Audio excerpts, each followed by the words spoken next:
The Broncos don't have like an, oh my God, this guy is going to burn up a defense sort of talent. Like, Cortland's really good. Well, who's the last guy they had that fit that bill, in your estimation? Because there aren't many that come around.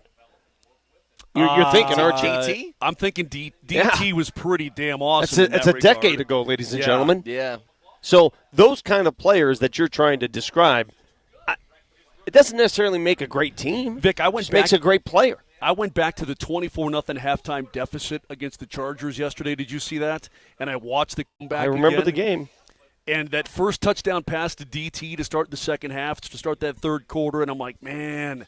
And he just cut through and he sliced right through the safeties, and I'm like, oh man, I need that guy. You know, it gets my blood pumping. Of course, that was the big comeback, and that was the Manning. Yes, he can really do it, and then the rest is history. Change the season. Yeah, it absolutely did. But this is what's odd. When you have a team that is their head coach is an offensive-minded guy, just typically what happens is they have a bias towards their side of the football when it comes to acquiring talent, right? When Vic Fangio was here, it's like, let's try and get some defensive guys in here and make sure that my side of the ball is going to be set. Because I think the last thing those coaches want is the reason for your failure to be your responsibility.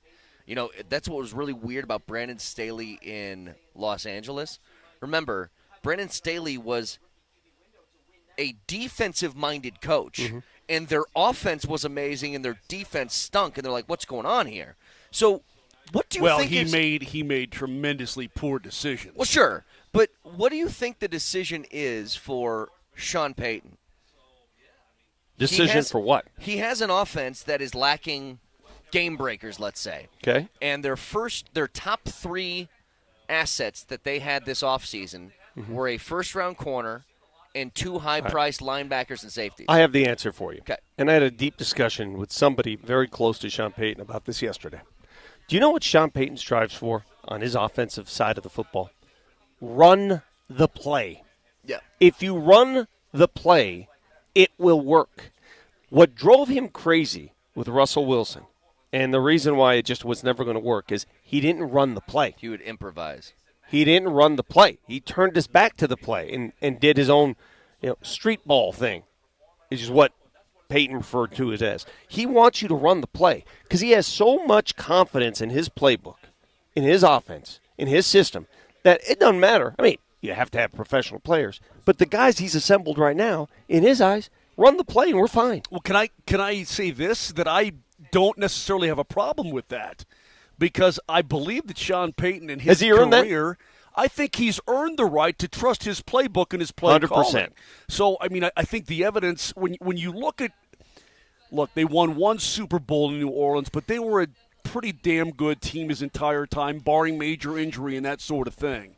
I think the adjustments that he is able to make offensively to what defensive coordinators pick apart in his offense, I think he's really good at that. What the first time you talked to him, the very first time you talked to him, what did he say? He's really good at red zone offense. Play calling, right? Yes. He's like, I'm really good at that. And he is really good at that. So, Excuse me, what did you say? Yeah. I'm really good at that. Yeah. What's that? Yeah, Say that I'm one more really good time. at it. Could you speak into my good ears? But see, that's why the prospect of not having a game breaker, that doesn't scare him. What scares him are guys who color outside the lines. That's what he cannot tolerate. Now, I dig. To be fair, though, he had a few of them in New Orleans. You know what I mean? Like, did. He had Okay. his system. Let me ask you with this. that. Did he have them or did he make them? That is the question. Well, Drew Brees was pretty damn awesome. He's Reggie a Hall Bush of was a Famer. heck of a player. Drew Brees is going to be a Hall of Famer. Mark He's Ingram was pretty 2026. damn good. Alvin Kamara is pretty damn Michael good. Thomas. Michael Thomas Okay, was but pretty did good. he make those guys or did they make themselves? Maybe a little bit. Can't we do both? Can't be. Of yeah, it course. can be both. Of course it works both ways. Like, what's Cortland Sutton then?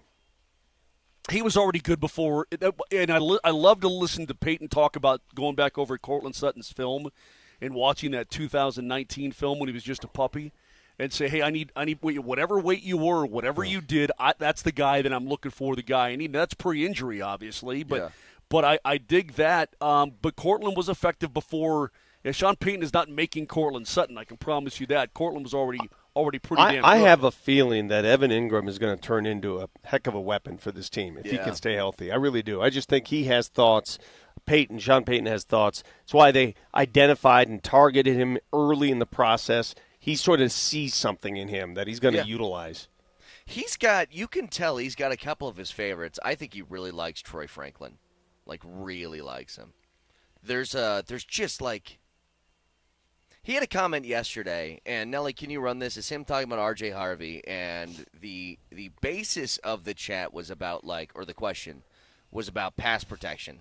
Because if there's one thing that has been established in 2 years under Sean Payton, if you want to play running back and you can't pass protect, you don't play, right? Like, you are not going to be trusted. For what Vic just said, it's like, run the play. And if the play calls for pass protection from a running back, then you need to be able to do that. Here's what he said about R.J. Harvey. All of it, yeah. I think for him specifically, the protections, the speed of the game. He had a run today that was something, and we kind of turned and looked at each other. But there's that learning curve for all of those young players. But and some of it happens a little quicker, maybe than others. But he's doing exceptional.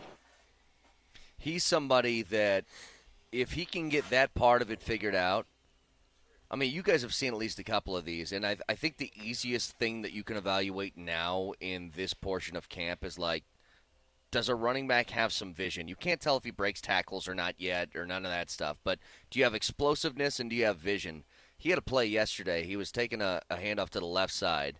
It got blown up in the backfield, and he just planted his foot, took it around the other way, and ran for 15 yards on the opposite side of the field. Brett, you're not allowed to tackle.